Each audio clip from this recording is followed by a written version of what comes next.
Sening ziyoratingga keldim, sultonim. Ezilgan boshim, qisilgan vijdonim, kuygan qonim, o'rtangan jonim uchun. Bu sag'anangdan davo izlab keldim, xoqonim.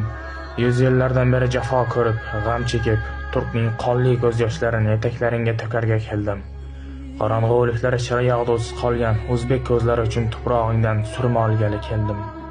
Nomusini bad kishilarning oyoqlari ostimda ko'rib, turklik qoni qaynag'ay. Musulmonlik hamiyati toshg'ay, do'zax olovlari kabi sachrag'ay. Lekin o'z kuchsizligini anglab qaytib o'tirgan va qon yig'lagan turkning holini aytarga keldim, xoqonim. Ulug' xoqonim, turklik sharaf talandi. Turk uchun qo'ydig'ing davlat bitdi. Turk ostiga qurdig'ing xoqonlik yog'i yami ketdi. Turkning nomusi, e'tibori, iymoni, vijdoni zolimlarning oyoqlari ostida qoldi.